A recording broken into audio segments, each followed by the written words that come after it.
بسم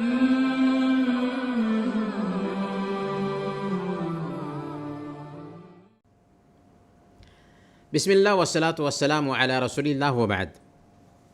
ایک بھائی پوچھتے ہیں کہ کیا ڈیوٹی کے وقت قرآن کریم کی تلاوت کر سکتے ہیں؟ دیکھیں، ڈیوٹی امانت ہے، اس لیے اگر قرآن کریم کی آپ تلاوت کرتے ہیں یا قرآن کریم آپ سنتے ہیں اور ڈیوٹی اس کی وجہ سے متاثر ہوتی ہے، تو اگرچہ آپ قرآن کی تلاوت سن رہے تھے لیکن آپ کو گناہ ہوگا ڈیوٹی میں قرآن سننے کی وجہ سے، بلکہ آپ کے لیے جائز ہی نہیں ہوگا کہ ڈیوٹی کا نقصان کر کے آپ قرآن سنیں۔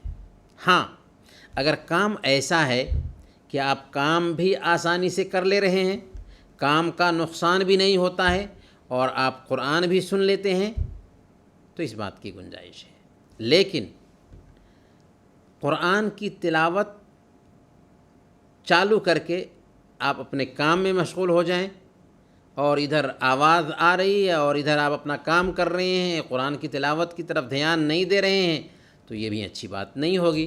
اللہ فرماتا ہے وَإِذَا قُرِئَ الْقُرْآنُ فَاسْتَمِعُوا لَهُ وَأَنصِتُوا لَعَلَّكُمْ تُرْحَمُونَ، کہ جب قرآن کی تلاوت کی جائے تو تم کان لگا کر اسے سنو اور خاموش ہو جاؤ تاکہ تمہارے اوپر رحم کیا جائے۔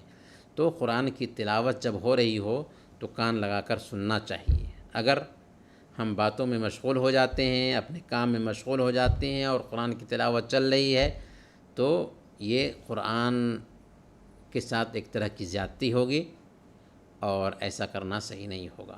قرآن کی تلاوت ہو تو آپ سنیں، غور سے سنیں، کان لگا کر سنیں، اور اگر کام میں ہیں اور کام کا نقصان ہوگا تلاوت سننے کی وجہ سے تو آپ کے لیے جائز نہیں ہوگا کہ آپ قرآن کریم سن کر کے کام کا نقصان کریں، اگرچہ قرآن کی تلاوت ہی کیوں نہ ہو۔ اللہ تعالی ہم سب کو دین کی سمجھ عطا فرمائے۔ وصلی اللہ علی نبینا محمد وعلی آلہ وصحبہ اجمعین۔